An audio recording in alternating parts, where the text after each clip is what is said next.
근데 그 행복의 크기보다 빈도가 높았던 사람들, 조금씩 자주 행복했던 사람들, 이 사람들이 결국은 힘들 때마다 버텨내더라는 거죠. 네, 행복은 목표가 아니라 도구다. 행복은 크기보다 빈도가 중요하다.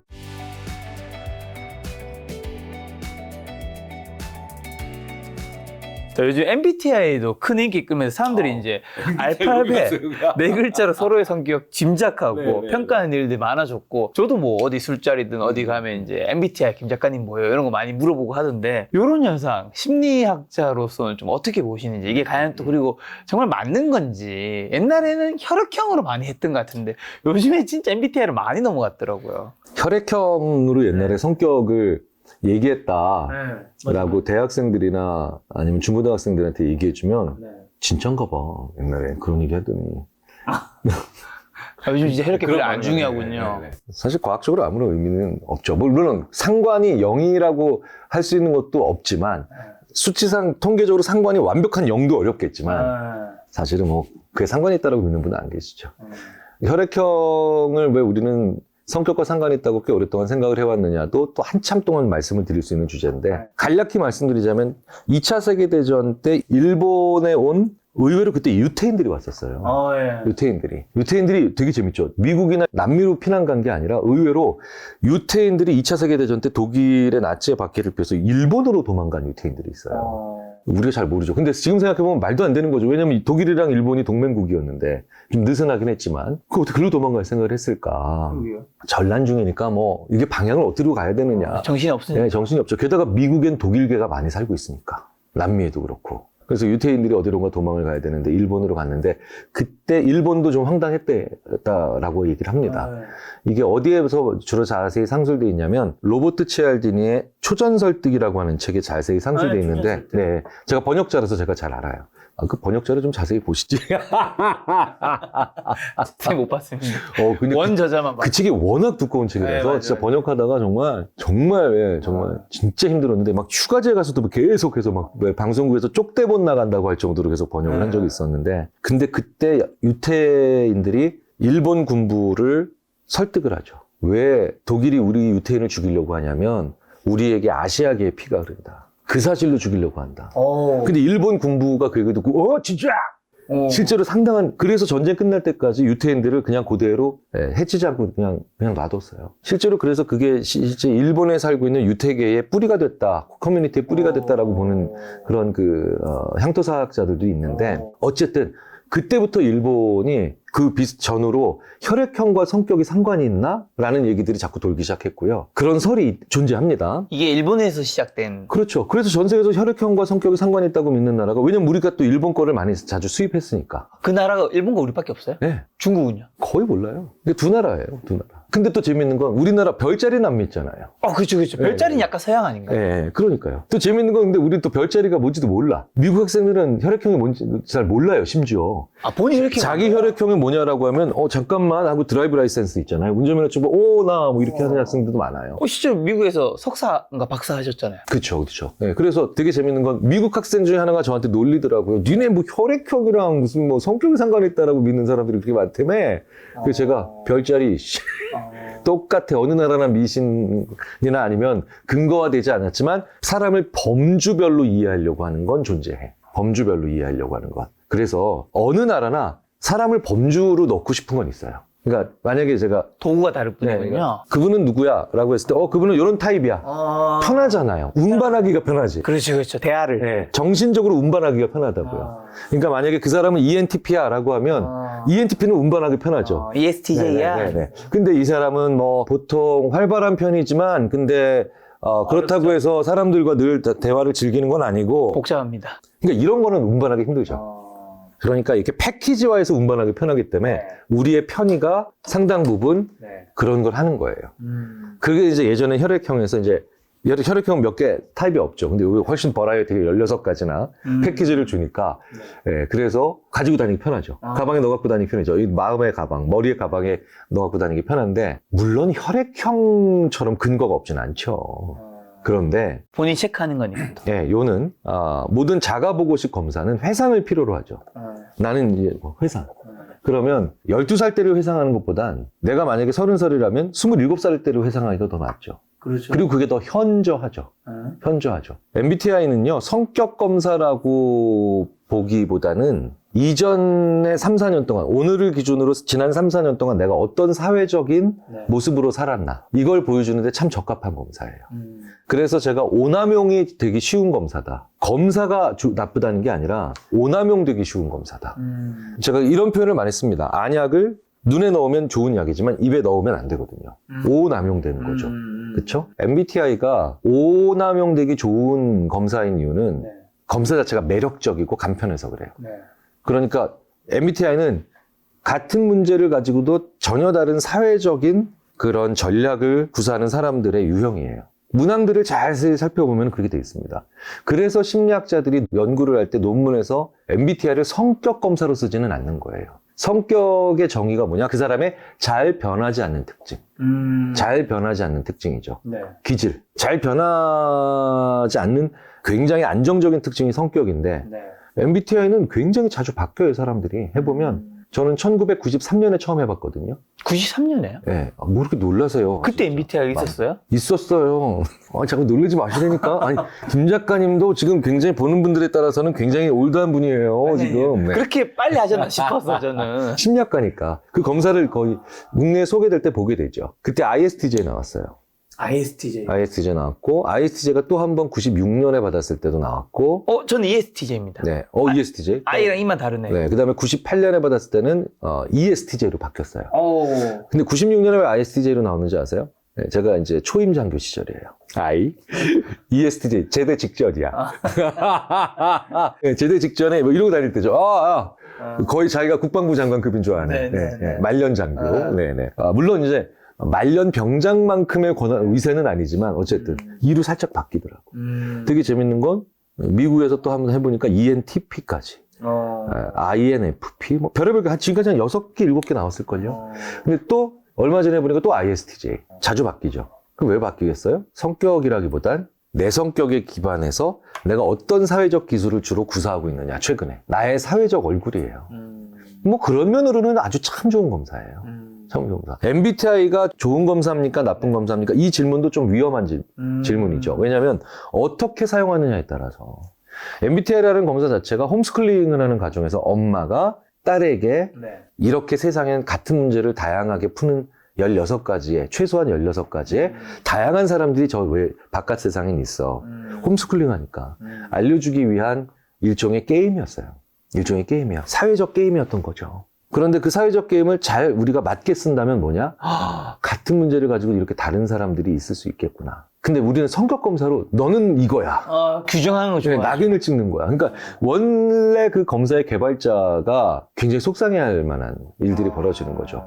두 번째로 이거 진짜 조심하셔야 되는 게 적성 검사로 사용하시는 거. 이게 왜 그러냐면 적성 검사라는 건요. 사실 필요하긴 하지만 내가 어느 쪽에 관심이 있을까에 대한 진짜 여기서 만약에 뉴욕을 간다라고 했을 때 뉴욕은 어디 있어?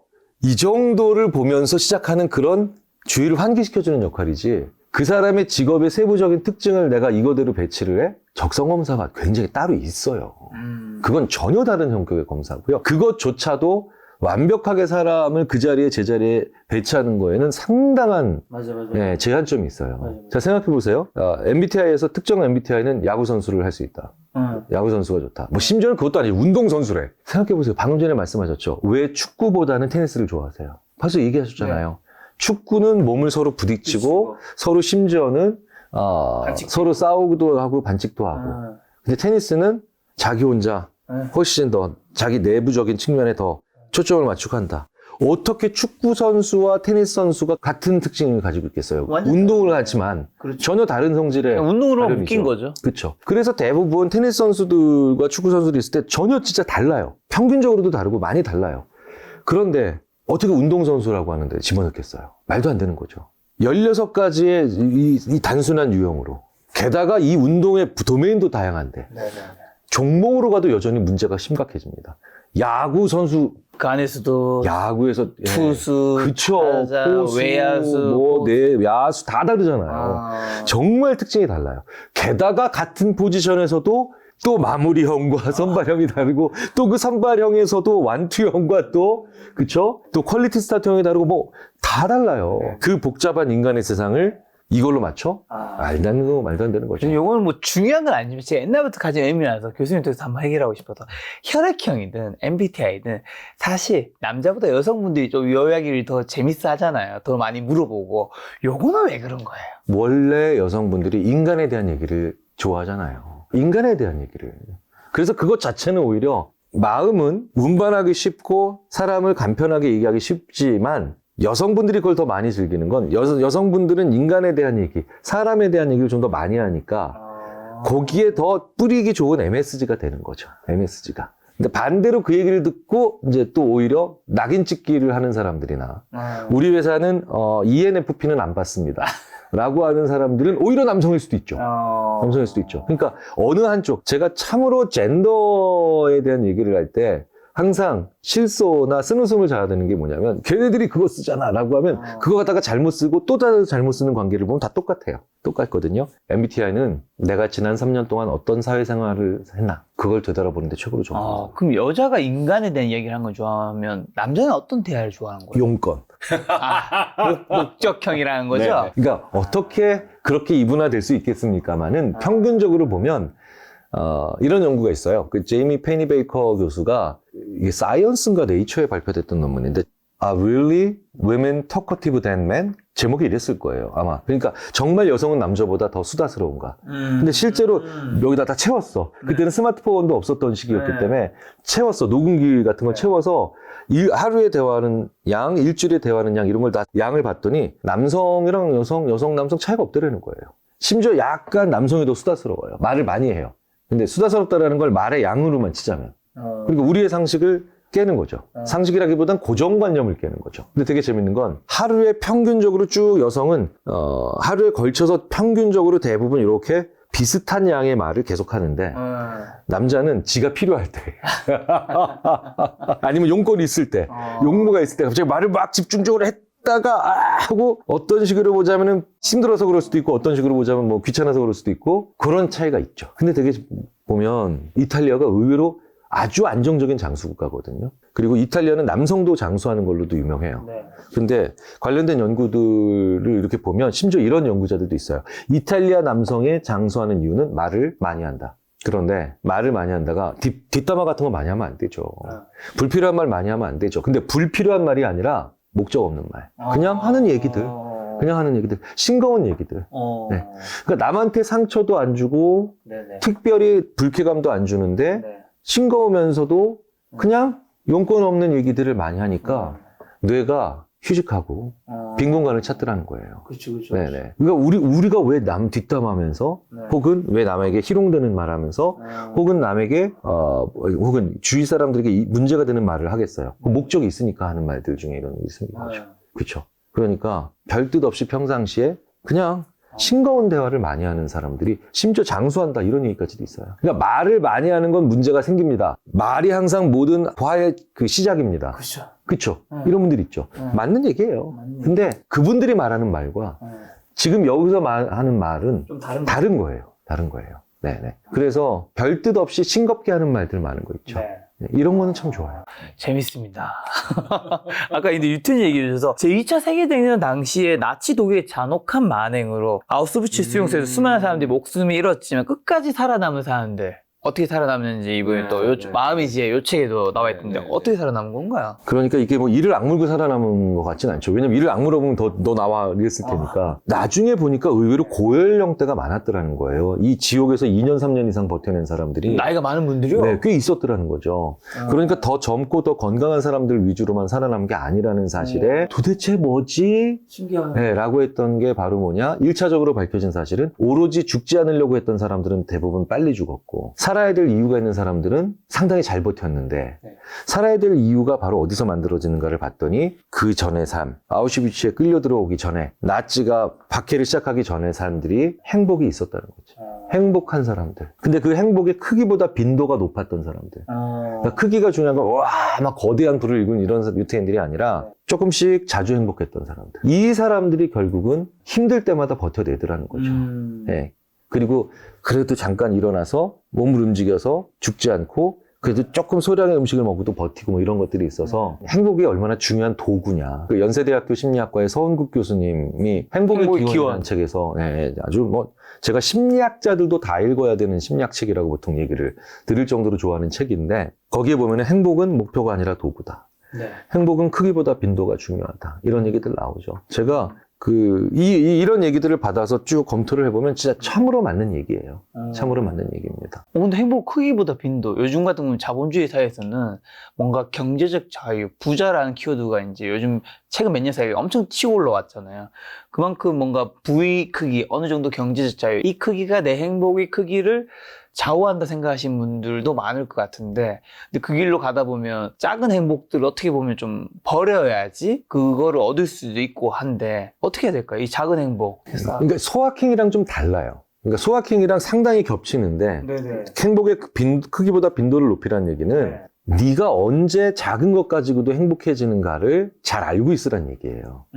당신이 언제 무엇 때문에 행복해지는지 잘 알고 있어야 빈도를 높이고 크기를 줄여도 되니 비용이 잘 안 들죠. 그런데 아까 아우슈비츠에 관련된 사례들도 보면 심지어는 왜 금지약물을 복용한 선수가 행복해져서 혹독한 훈련을 견디거든요. 그러니까 근육 강화제로서의 효과가 있죠. 그런 애나볼릭 스테로이드 같은 금지약물 복용하면 근육 강화제로서의 효과가 있어요. 근데 약학대학 교수님들이나 아니면 스포츠 생리학 혹은 의과대학 교수님들이 그것만 가지고는 이 기간에 이렇게 엄청난 슈퍼맨 같은 신체 능력 가지는 게 설명이 안 된다는 거예요. 근육 강화제로서의 효과는 분명히 있는데 그럼 이게 또 다른 효과가 분명히 더 있다는 거죠. 수학적으로 그래야 설명이 된다는데 그게 바로 뭐냐? 금지약물 복용한 선수는 마음이 행복해져요. 아, 진짜요? 네. 오래가는 선수들도 많아요. 근데 재밌는 건 금지약물로 마음이 행복해진 선수가 빨리 오죠, 그건 효과가. 하루 만에 오거든요. 하루도 안 돼서 오거든요. 혹독한 훈련을 다른 선수들보다 더 잘 견뎌요. 왜 행복해져요? 그 약물 효과인 거죠. 약물이. 마약은 심지어 뭐 황홀감까지 주잖아요. 아, 행복하니까 이 힘든 거를 더. 네. 아. 그게 행복의 도구로서의 수많은 그 이유 중에 하나죠. 그러니까 도구로서 행복이 가지는 힘 중에 하나예요. 그러니까 보시면 행복한 사람이 더 시련을 잘 견디는 거지. 이겨내는 거지. 더 재밌는 건 행복한 선수는 마음이 인위적으로 행복해진 선수죠. 인위적으로 행복해진 선수는 저 기술은 내가 절대 가지기 힘들 거야. 너무 시간이 오래 걸려 연마하는데. 그런 것도 하겠다고 덤벼요. 그러니까 극복하고 도전하는 게 직전에 있는 행복감이라는 거지. 그러니까 도구로서의 행복을 너무 잘 보여주는 수많은 사례 중에 하나인데 그러니까 도구를 자주 가져야죠. 게임할 때도 아이템 큰 거 하나만 가지고 있으면 다 될 것 같지만 실제로 아이템 여러 종류 가지고 있으면서 그때마다 잘 던지는 친구들이 오래 버티는 것처럼 그래서 행복의 빈도가 중요하고 근데 비용이 너무 많이 들잖아요. 빈도든 어쨌든 크기든. 근데 빈도는 높일 수 있는데 비용은 많이 치르지 않아도 되는 거. 그런 것들이 뭐겠어요? 작고 확실한 행복이라고 하지만 작은데 확실하다는 걸 내가 확실히 알고 있어야죠. 그거 기록한 사람들이에요. 기록을 해야 된다. 네. 왜냐면요. 옛날 얘기 또 해주셨는데 제가 또 꺼내서 죄송한데 6년 전에 우울하셨다. 우울감이 많이 심하셨다 얘기하셨잖아요. 그때 뭐 해야 될지 아무것도 생각 안 나죠. 그렇죠. 네. 근데 분명히 그 전에 즐거웠던 기억이 있으셨잖아요. 네. 뭐 했을 때 행복했다 있었잖아요. 네. 보세요. 사람이 우울하고 무기력하고 낙담하고 심지어는 완전 지쳐있을 땐 뇌에서 어떻게 하면 행복해질까에 대한 어떻게 하면 힘낼 수 있을까에 대한 단서를 다 끊어버려요. 맞아. 단서가 끊어지니까 실마리가 안 보이는 거예요. 맞아. 그래서 아무것도 소위 말하는 단서 없는 도서관에서 책만 꼽혀 있는데 어디서 무슨 책이 있는지를 찾을 수가 없는 단서죠. 맞아. 근데 우리가 도서관 가면은 서가 A1은 심리학, A2는 정치학 이렇게 돼 있으니까 우리가 찾아가죠. 그게 바로 적혀 있어야 된다니까. 그래서 왜 그거 있잖아요. 부장님한테 무지하게 깨진 날은 알탕, 사우나 후 알탕. 먹었더니 힘났다. 이런 거 적어놔야 돼. 안 적으면 되게 사소하고 기억할 수 있을 것 같죠? 기억에 들어가 있는데 꺼낼 실마리 단서가 없는 거예요. 이걸 심리학자들이 인출 단서가 상실됐다고 얘기를 해요. 이런 것도 약간 루틴화 시키면. 그렇죠. 그 다음에 뭐 예를 들어서 부하 직원이 말을 안 들을 땐 오히려 사우나와 알탕 먹으니 열불 터졌어. 그래서 부하 직원들이 말을 안 들을 때 오히려 찬물 샤워 후 냉콩국수 먹었더니 좀 나아졌어. 이걸 적는 사람들이 있어요. 네네네. 적는 사람들은 실제로 강해지더라는 거니까. 왜? 실제로 비슷한 상황이 왔을 때 다시 하죠. 패턴화라고 하지만 그게 일반적으로 루틴화라고 할 수 있죠. 그러니까 옆에서 볼 땐 되게 황당한 거지. 진짜로 막 되게 큰 시련이 왔는데 막창 2인분에 소주 한 병 먹자. 먹어. 근데 뇌에서 살짝 할 수 있다는 느낌을 만들어내. 본인은 아는 거야. 근데 옆에서 볼 땐 어벤져스야. 우와, 정말 강인한 사람이구나. 근데 사실 그분을 알고 있었던 것 뿐이죠. 살짝 일어나게 만드는 힘이 거기서 나온다는 거야. 그거 많이 적은 분이 이제 난중일기. 어. 이순신 장군. 실제로 난중일기 엄청 뭐 드신 얘기 많아요. 네. 네. 그 심리학자의 눈으로 보면 이게 왜 이분이 강해지는가에 대한 이유 중에 하나가 난중일기에 있어요. 우리는 막 장엄한 이야기만 보통 생각을 하죠. 뭐 먹었다. 마음이 좀 풀렸다. 다음날 다시 우리 참 출근했다. 뭐 이런 얘기 되게 많아요. 참조하셨더라고요, 보니까. 뒷부분으로 가면서 얘기들이 같은 얘기가 반복돼 나와. 시련의 종류가 같아지면 드시는 메뉴도 왠지 비슷해져요, 이렇게. 야, 그러니까 요것도 아는 거야. 교수님이 관찰하니까 알게 돼요. 네, 그러니까 심리학자들이 요새 제가 마음이 맞는 뜻을 같이 하는 다른 심리학자 몇 분과 네네. 함께 또 역사 전공하시는 분, 역사학자 몇 분과 이거를 패턴화시키고 있어요. 아, 그러니까 이분은 아는 거야. 내가 언제 작은 행복으로 시련이 왔을 때 이걸 이겨내는지 종류별로 알고 있는 분이야. 아주 영리한 분이었던 거예요. 더 중요한 건 그걸 단서들을 다 만들어 놨기 때문에. 우리가 그런 단서, 그러니까 제가 이런 표현을 많이 해요. 그래서 우리도 한 사람 한 사람이 우리만의 난중일기를 쓰자. 우리만의 난중일기를 쓰자. 그래서 실제로 방금 전에 그 막창 이문에 소주 한 병 마셨다는 분은 7번 사업 말아먹고 8번째 성공한 분인데 진짜로 3번째, 4번째부터 그렇게 하더래요. 사업을 싹 말아먹었대요. 근데 저한테 그러시더라고요. 교수님, 저는 근데 이유를 모르겠어요. 이유를 모르지. 뇌가 그렇게 그냥 선을 붙여놨는데 다 어떠한 거라도 상관없는, 나지지 않는데 이상하게 막창 2인분에 소주 한 병만 마시면 다음날 명함은 다시 돌립디다, 교수님. 그 왜 그런 거예요? 이유가 없죠. 그렇게 돼 있는 게 이유죠. 근데 그분은 사업 망한 다음날도 막창 2인분 먹고 소주 한 병 마시고 다음날 명함 돌리는 모습을 보면 사람들이 저 사람 믿을 만한 사람이다. 안 도망가고 이 분야에서 안 도망가고 여전히 사업을 할 사람이다. 신뢰가 갔던 거예요. 막창 이무에 소주 한 병을 아는 게 중요하군요. 그쵸. 누구에게나 그런 거는 그쵸. 있을 테니까. 그런데 그분이 또 물어보시더라고. 근데 애들이 말을 안 듣고 직원들이 말을 안 듣고 이럴 때는 너무너무 그 막창 2인분에 소주 한 병 먹는데 아무런 도움이 안 되던데요. 그때는 삼겹살 2인분에 소맥 2병이 아닐까요? 이제 알아가는 거예요, 우리가. 왜 이렇게 특이하게 설계되어 있을까요? 많은 일을 하라고. 동물처럼 단순한 몇 가지 일만 하고 생을 마감하는 게 아니라 많은 종류의 시련을 이겨내라고 많은 종류의 그런 다양한 패턴들을 만들어 놓으신 것 같아요. 만들어 놓는 것 같고요, 우리가. 네. 이게 어떻게 보면 처음에 말씀해 주셨던 외로움을 나 혼자 이제 견딜 수 있을 때 그렇네. 내가 네, 좋아하는 맞죠. 것들을 네, 하는 것과 지금 이것도 적어놔야 돼. 아는 거랑 네. 좀 연결되는 것 같네요. 지난번에도 내가 얘기 들었는데 항상 다음 주제를 이렇게. 그렇지. 외로움에 그걸. 그치. 네. 그래서 자기를 아는 게 중요하네요. 내가 힘들 때 뭘 해야 되는지.